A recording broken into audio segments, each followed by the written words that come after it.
안녕하세요. 커피앤톡입니다.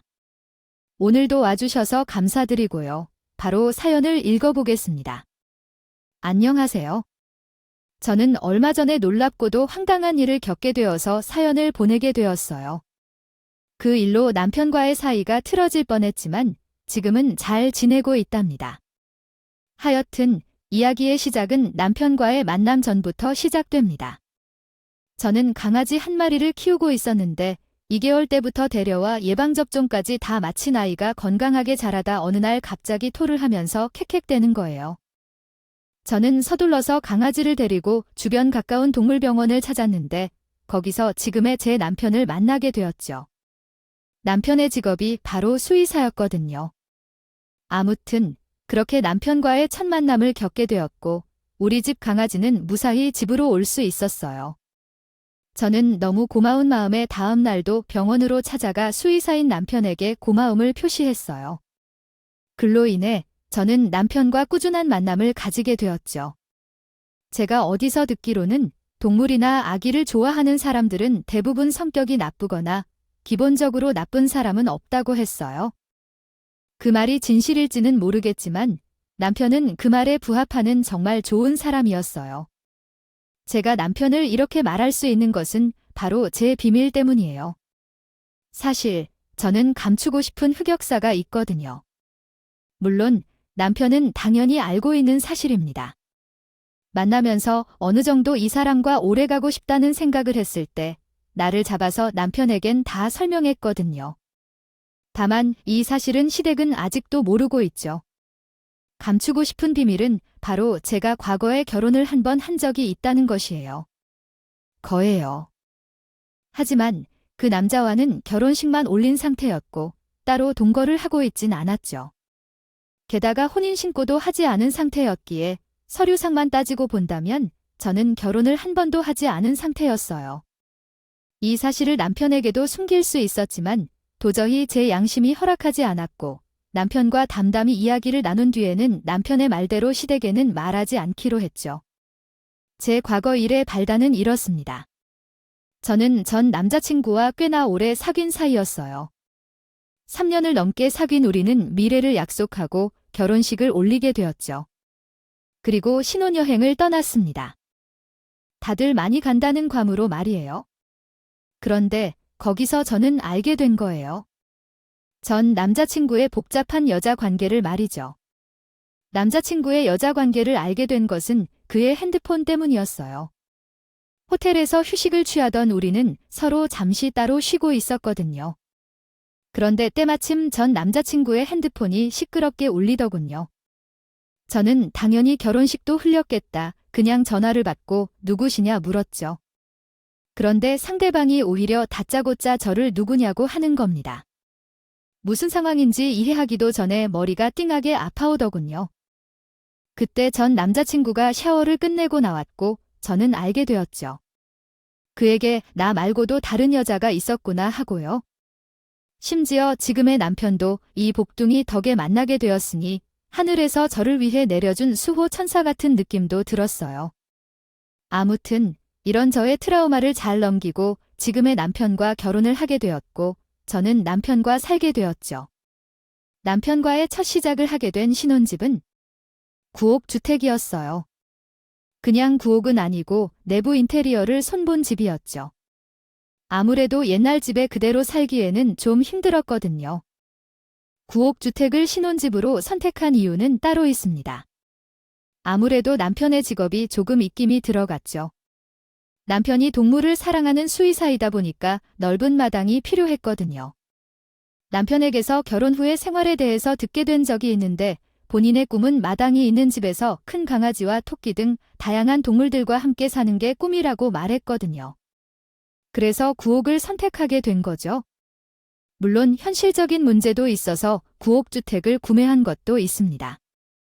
많은 사람들이 살고 있는 아파트나 빌라에서는 지금 제가 키우는 강아지도 거부하는 곳이 많고 다양한 동물을 키우기에는 적합하지 않았으니까요. 게다가 집값도 아파트에 비해선 출처, 모두의 공간 완성을 위한 인테리어 뉴스 공간식스, 공겐식스.com 저렴했고요. 남편의 오랜 소원이라고 하는데 오래된 집에 사는 게 뭐 힘들겠습니까? 그냥 남편의 오랜 꿈을 이루어주자 싶은 마음에 저도 들어주게 된 거죠.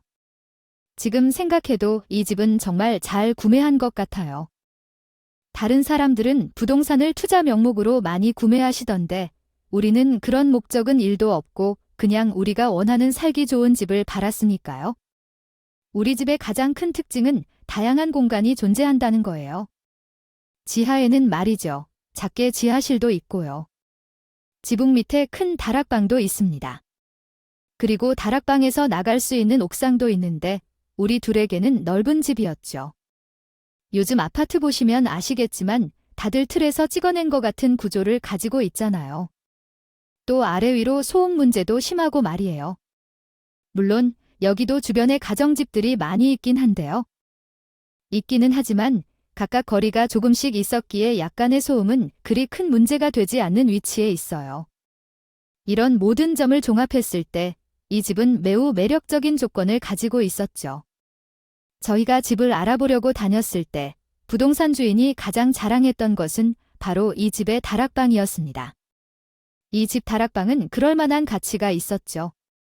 다락방엔 우리가 생각하는 것처럼 작은 공간이 아니었으니까요. 생각보다 넓어서 여기에 뭘 꾸미든 좋은 공간 활용이 될 수 있을 것 같았어요. 부동산 주인도 이 부분을 엄청 강조했어요. 거기에 남편도 껌뻑 넘어간 듯 보였고요. 아무튼 그 집을 돌아보고 올 때 남편이 말했어요. 여보, 그 집 다락방 말이야 정말 괜찮지 않아.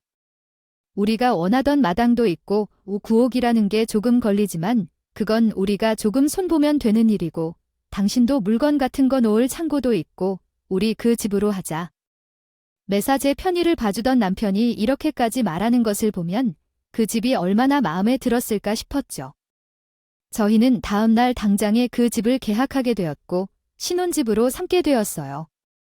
집을 계약한 뒤에는 일사천리였습니다. 남편은 그 다락방을 자신만의 공간으로 활용하고 싶다며 영화에나 나올 법한 그런 아지트로 만들고 싶다며 제게 어필했어요. 그런 남편의 어필에 저는 그렇게 하라고 말했죠. 이전 살던 집주인은 그 다락방을 그저 창고로 사용해서 그런지 다락방은 생각보다 더러운 상태였어요. 그래서 인테리어가 마냥 쉽지는 않았죠. 하지만 남편은 다 계획이 있었는지 다락방에 놓을 물건들을 이리저리 구하고 있더군요. 그런 신난 남편의 모습에 저도 흐뭇했어요.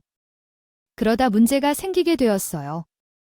결혼하고 우리는 신혼여행을 다녀왔는데 끝난다던 공사를 미루고 있었어요. 친구들이 옆에서 인테리어 공사는 예정대로 되지 않을 때가 많다고 했는데 우리도 역시 피해갈 수 없던 문제였죠. 집은 아직도 인테리어와 수리 중이었으니까요. 그래서 하는 수 없이 집 수리가 다 될 때까지 우리는 밖에서 살아야 했어요. 다만 남편은 부모님 집에, 저는 친구네 집에서 신세를 지게 되었죠. 남편은 본인의 집에서 같이 지내자 했지만 시부모님과 친한 것도 아니고 제가 사교적인 성격도 아니라 그냥 따로 지내겠다 했습니다. 원래는 저도 제가 지내는 원룸으로 돌아가려고 했지만 계약이 이미 끝난 상태였고 이를 어떻게든 좀 연장할 수 없냐 집주인에게 물었지만 이미 이사회 사람이 며칠 뒤에 들어온다고 하더군요. 그래서 저는 어쩔 수 없이 친구 집에서 지내게 되었죠. 물론 제가 본가로 들어가면 되는 일 아니냐고 하는 분들이 있을 거예요.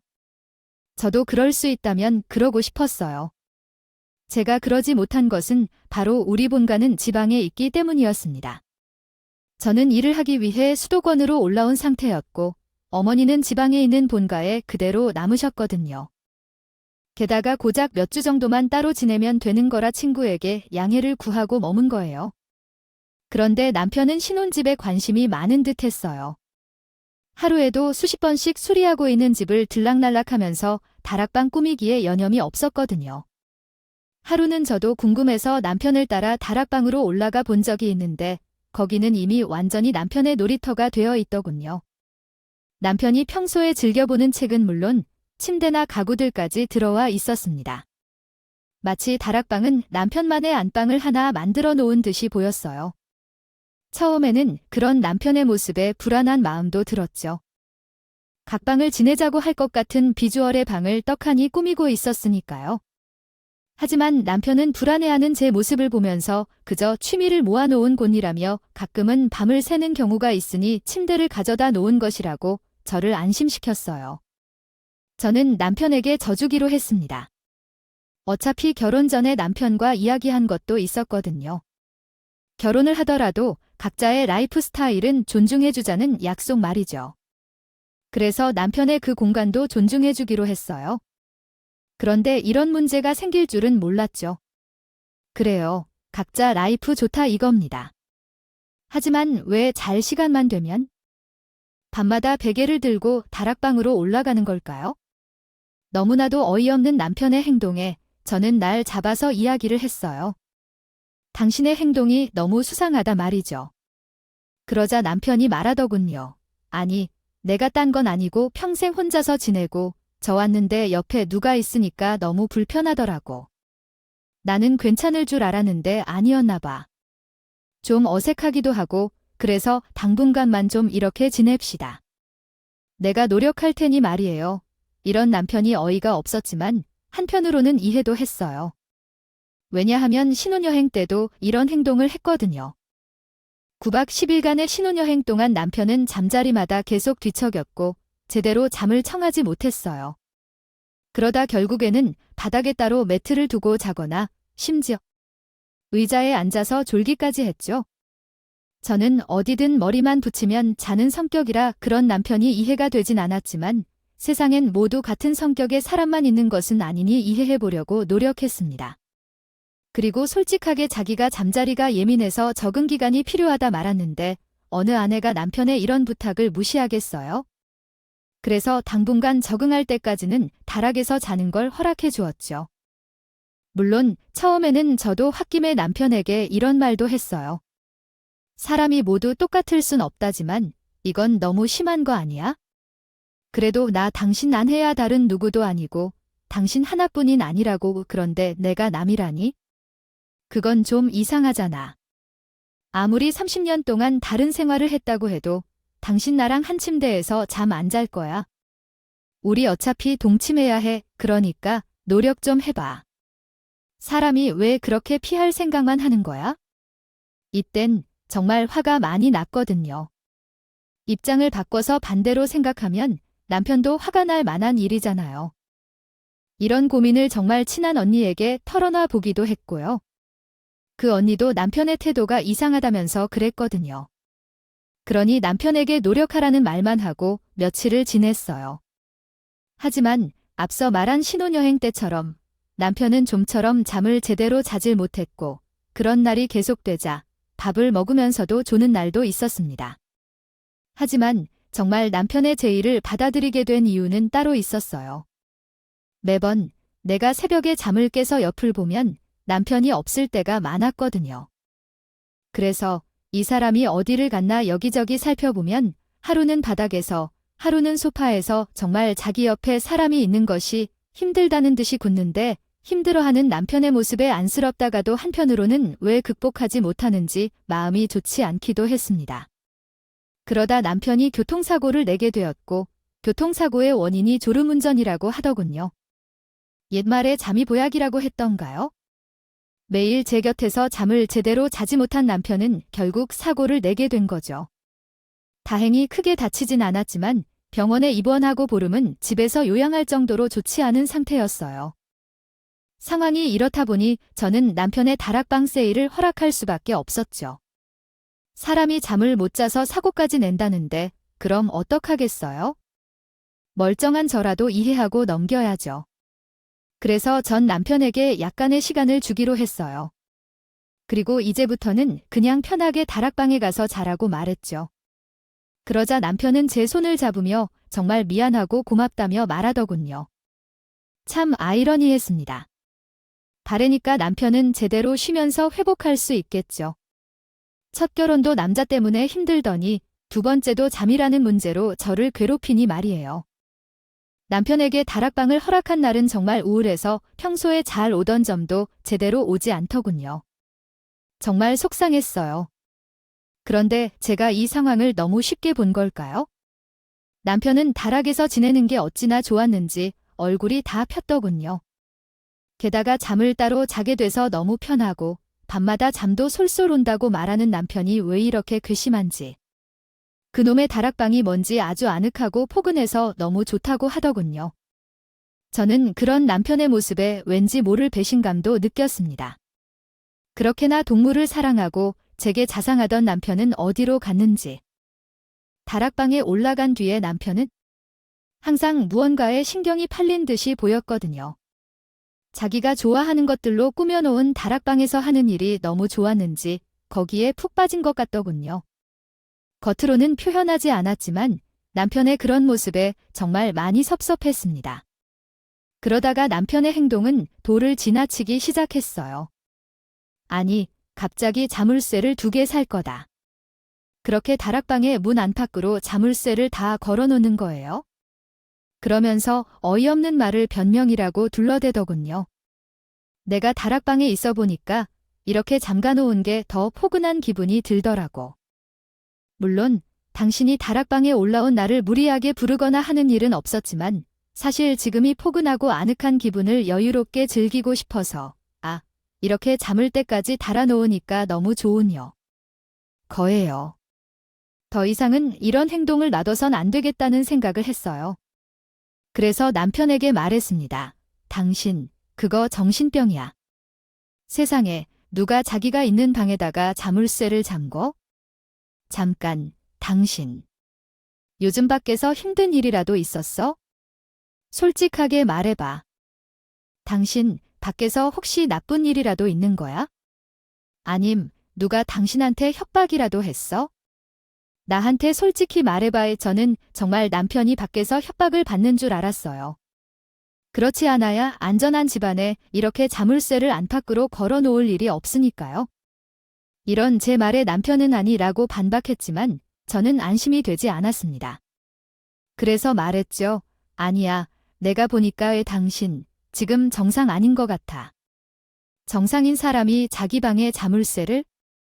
그것도 안팎으로. 채우겠어. 내가 볼 때 당신 절대 정상 아니니까.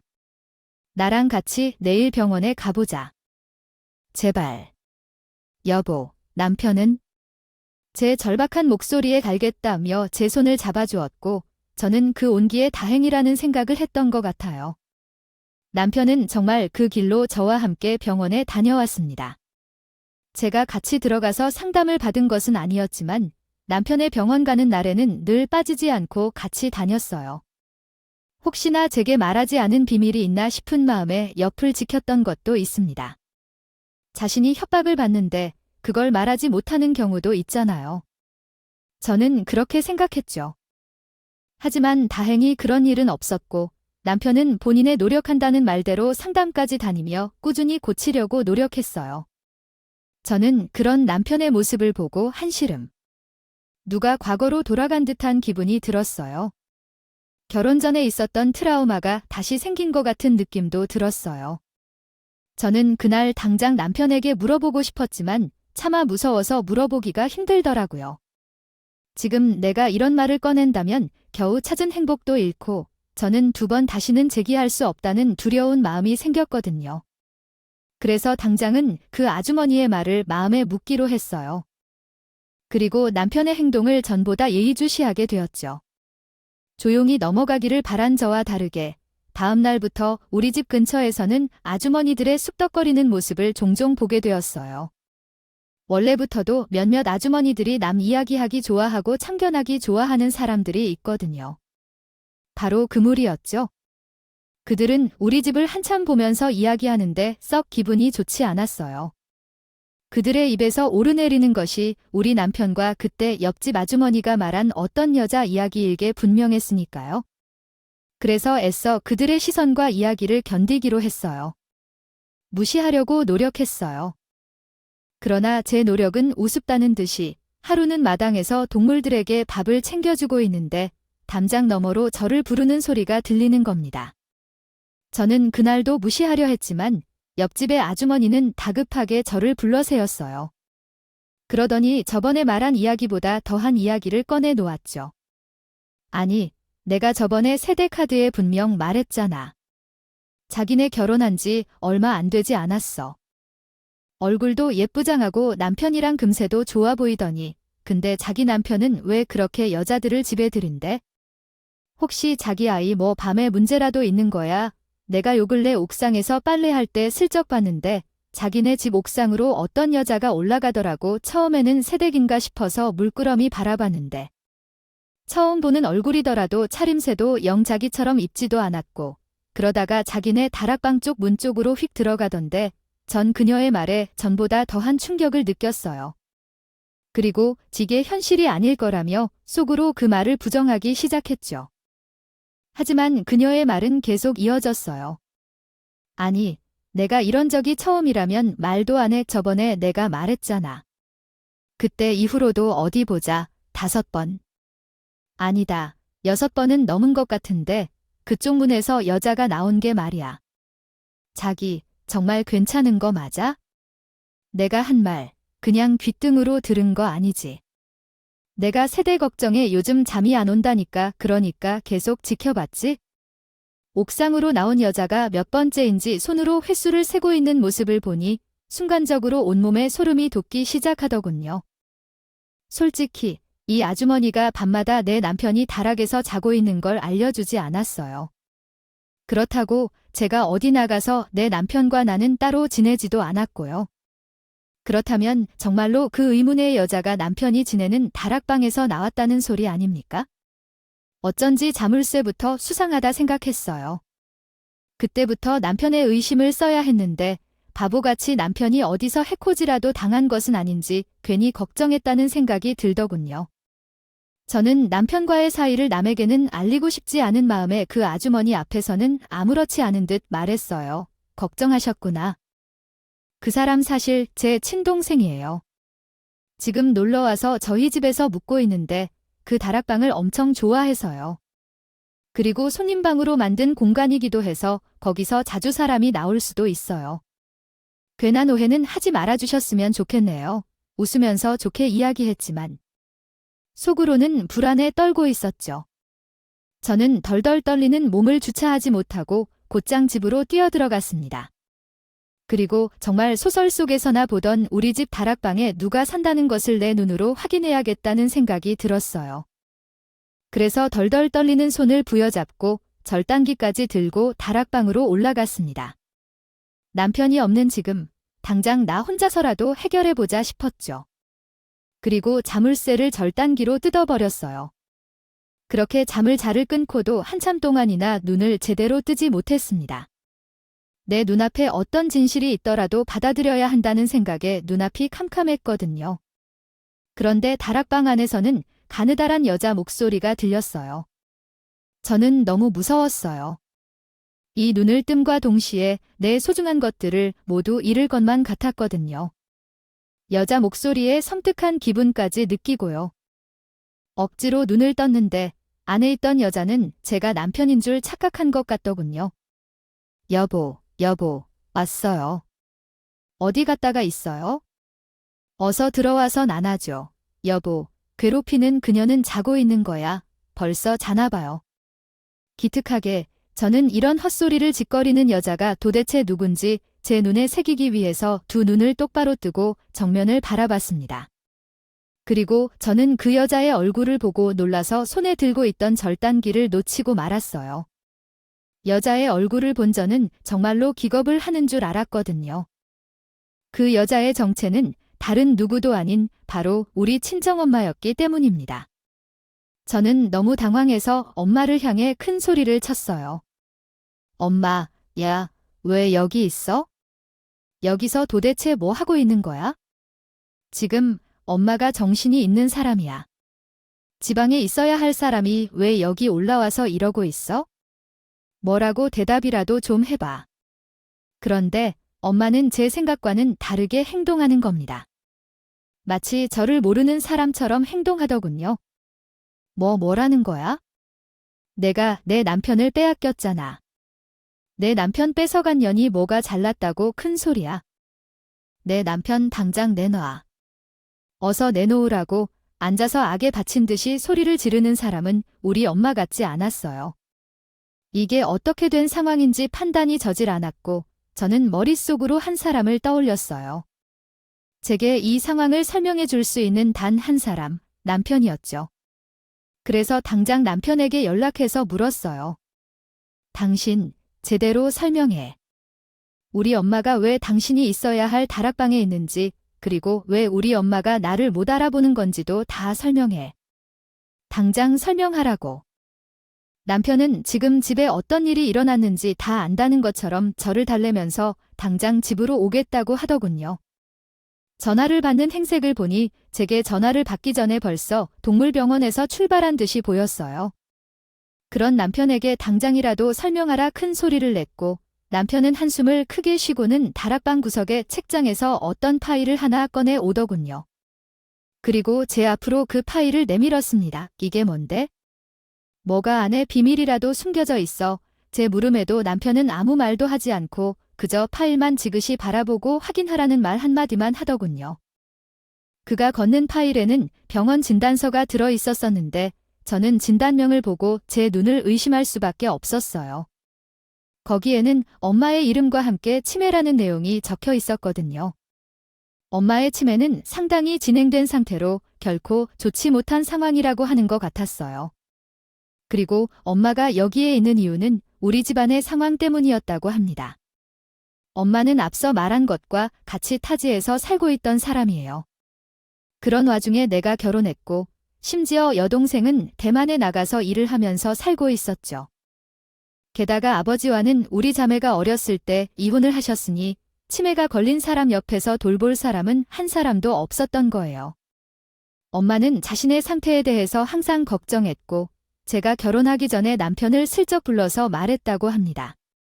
저 사위 내가 사위만 믿고 이야기하네. 내 딸한테 말했다가는 얼마나 충격을 받을지 모르니까 말이야.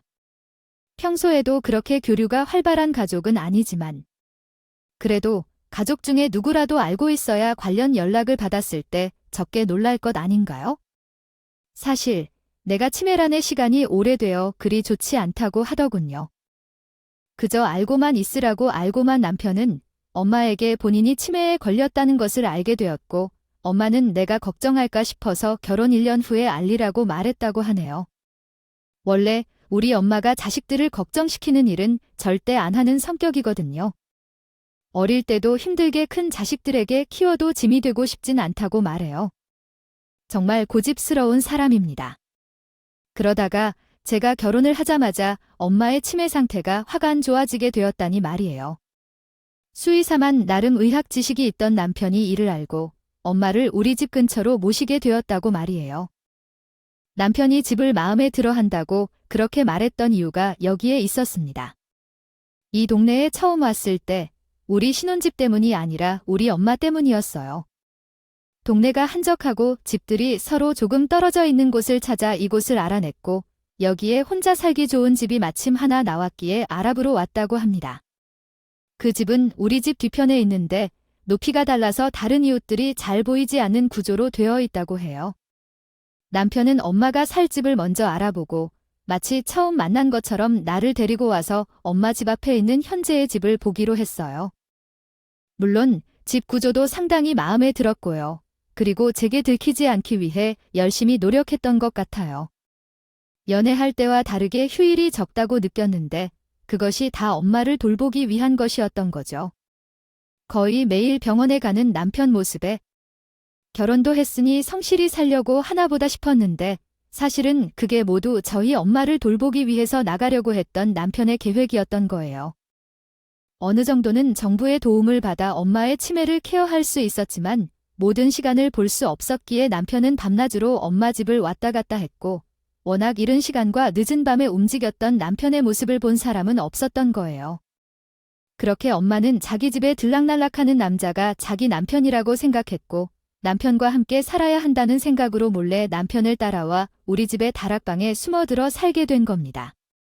그 이후로는 옆집 아주머니가 말했던 것처럼 남편의 다락방에서 지내면서 행동했던 거였고요. 저는 남편에게 다락방을 원래 이런 용도로 사용하려고 했냐고 물었어요. 그러자 남편은 순수하게 자기 공간으로만 사용하려고 하더군요. 했다고 하지만 우리 엄마가 취미로 인해 착각하기 시작하면서 다락방에 눌러앉아 어쩔 수 없이 이곳에 엄마를 모시게 되었다고 하더군요. 그리고 다락방이 옥상이랑 연결이 되어 있다 보니 엄마는 옥상도 왔다 갔다 하게 되었다고. 처음에는 이런 엄마를 다시 집으로 모셔가려고 했지만 통 말을 듣지 않았어요. 그러다가 정부에서 받는 지원도 내게 있으니 어렵게 되었고 남편은 할 수 없이 밤마다 나가서 우리 엄마를 돌보게 되었던 거죠. 그런데 문제는 여기서 발생해요. 안타깝게도 다락방에는 화장실이 없었거든요. 그래서 엄마가 옥상으로 나가기 시작했던 것도 다 화장실이 없어서였다는데 남편이 자물쇠를 걸어 잠근 이유도 엄마의 치매 때문도 있지만 옥상에 가니 화장실 공사를 하기 위함도 있었다고 하더군요. 음식은 남편이 갖다 둔 미니 냉장고에 넣어두고 전자레인지로 데워서 드렸다고 해요. 그리고 다행히도 엄마가 조용한 치매라 생각보다 시끄럽게 소리를 치거나 하진 않았고 하루 종일 누워 계시거나 다락방에서 식물을 키우는 정도였다고 하더군요. 그리고 이처럼 모든 편의 시설을 다 두었지만 그래도 걱정이 되었던 남편은 소형 캠까지도 설치해서 엄마를 살폈다고 합니다. 그러다 오늘도 어김없이 소형캠으로 엄마를 지켜보고 있다가 제가 들어오는 모습에 얼른 일도 제쳐두고 뛰어오게 되었다고 합니다. 이 모든 일을 숨긴 것은 바로 제 임신 때문이었다고 말하는 남편에게 저는 아무 말도 하지 못했어요. 그저 이 사람이 우리 엄마를 위해 수시로 확인하고 건강을 지켜보고 거기에 나도 생각을 했다고 하니 내가 사실 당신한테 말하려고 했어. 그런데 당신 우주쳐요. 한참 예민하고 위험한 시기라고. 나라도 이런 사실을 숨기고 싶었겠어. 그래도 나한테는 당신이 먼저야. 장모님도 중요하지만 난 당신이 안정기가 되면 말하려고 했다고. 내 말 좀 믿어주라. 응, 제발. 내가 당신에게 해가 될 일을 할 리가 없잖아. 저는 멍하니 서 있다가 이내 화가 났습니다. 그래도 남편은 제게 알렸어야 했어요. 이건 다른 사람 일도 아닌 제 가족의 일이었으니까요. 내가 임신이어서 말을 안 했다고. 그럼 안정기가 되면 정말 말은 하려고 했어? 지금 당신이 해놓은 꽃 좀 봐. 지금 이것만 보고선 당신이 나한테 엄마 상태를 이야기했을 것 같지 않아? 계속 숨기려고 방문에 자물쇠도 달았잖아. 그냥 나한테 살짝이라도 언제라도 했어야 했어. 내가 그렇게 못 믿음직했어? 내가 당신에게 신뢰를 주지 못했나? 모든 일에 임신이라는 게 이유가 될 수 없어. 당신은 그냥 알았을 때 나한테 말했어야지. 제가 이렇게 화를 내자 남편은 어쩔 줄 몰라 했고 그저 우는 나를 달래기만 했습니다. 화를 낸다 해도 사실은 바뀌지 않죠. 압니다. 저도 머리로는 알지만 도무지 이 상황을 이해하기 힘들었어요. 아무리 엄마가 숨겨달라고 했지만 이렇게까지 해서 숨겨야 했나 하는 생각과 함께 지금까지 내가 엄마한테 제대로 신경 쓰지 않았구나 하는 미안한 마음도 동시에 들었죠. 그래서 종국엔 남편을 이해할 수밖에 없었고요. 어쩌겠습니까? 이 둘이 나라는 사람을 너무 사랑하고 아끼는 마음에 비밀로 숨기고 있던 것을 되려 잘못이라면 제가 잘못이었죠. 아마도 엄마에게 저는 그리 좋은 딸은 아니었을 겁니다. 단지 엄마가 나랑은 멀리 산다는 이유로 전화도 한 번 제대로 해본 적이 없으니까요. 엄마에게서 전화가 오면 늘 바쁘다는 말만 했고 결혼 트라우마 이후에는 마치 내 인생이 모두 어려웠던 과거 때문인 것 같아서 힘들기만 했고요. 그래서 더욱 엄마를 등한시했던 것도 있습니다. 그러니 지금 이 지경이 되도록 엄마가 치매에 걸린 것도 모르고 있었죠. 마땅히 내가 챙겨야 할 사람인 엄마인데 내가 챙기지 않아서 이 두 사람이 지금 일을 벌이게 된 것이니 제가 죄인이지요. 이 모든 사실을 알게 된 이후에 우리 부부는 전보다 더욱 돈독해진 사이가 되었어요. 저는 남편의 사랑을 깨닫고 전보다 더 알콩달콩한 시간을 보내고 있죠. 그러나 결국 엄마는 우리 집에서 가장 가까운 요양병원으로 모시게 되었어요. 저는 임신으로 몸이 편치 않았고 남편은 일을 해야 하는 가장이기에 시간이 여의치 않았으니까요. 제가 아무리 돌본다 해도 엄마의 치매는 날이 갈수록 심해졌으니 이제는 전문가에게 맡겨야겠다는 생각이 들었어요. 그래서 수소문을 해서 가장 가까운 병원에 모시고 자주 찾아뵙는 것으로 이 일은 끝이 났습니다. 가끔 정신이 돌아오는 날이면 엄마는 자신이 자식에게 죽을 죄를 졌다며 짐이 된다며 미안하다는 말을 하곤 했어요. 그런 엄마의 모습은 또 괜히 제 마음을 아프게 했고요. 저는 엄마의 치매 소식을 당장 동생에게 알렸고 동생은 그날로 바로 표를 끊고 한국으로 돌아와 지금은 다시 일을 찾고 있는 중이에요. 그래도 해외에서 제법 커리어를 쌓았는지 일자리도 쉽게 찾을 것 같더군요. 아무튼 그런 동생과 저 남편이 입을 모아 의견을 모은 것이 바로 요양병원이었고 우리는 제 정신으로 돌아온 엄마에게 이야기를 꺼냈습니다. 엄마는 덤도 없는 표정으로 그러라고 말하더군요. 이날은 정말 엄마에게 미안하고 죄송스러운 마음이 들었어요. 이렇게 엄마와의 일이 끝나고 저는 남편의 또 다른 면모를 알게 되었어요. 보통 치매가 걸린 사람들은 가족도 버린다고 하는데 남편은 저와 동생의 말에도 끝까지 엄마의 의견도 들어야 한다면서 의견을 냈던 사람이거든요. 친가족도 힘드니까 요양병원에 보내자 하는 것을 남편이 꼭 엄마의 의견을 듣자 했던 일이 지금 생각해보면 정말 고마운 일인 것 같아요.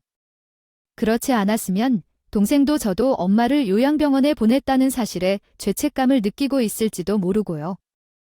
아무튼 남편은 현재 우리 아이를 위해서도 무척 노력하고 있습니다. 새벽에 제가 딸기를 먹고 싶다 하면 먼 마트에 나가서라도 딸기를 구해오는 자사가 아버지니까요. 요즘 남편을 보면 생각합니다. 제게 이 사람을 보내주기 위해서 이전과 같지 않은 노력을 하는 듯해요. 같은 어려움이 있었던 건 아닌가 하고요. 저는 이제 동물과 아이를 좋아하는 자상한 남편과 즐거운 제2의 인생을 살아보려 노력하고 있습니다. 지금까지 제 이야기 들은 모든 분들도 저처럼 자신이 선택한 남자를 믿고 행복한 인생을 보내셨으면 해요. 감사합니다. 지금까지 커피앤톡이었습니다. 오늘도 끝까지 함께 해주셔서 감사하고요. 다음 영상으로 또 찾아뵙겠습니다.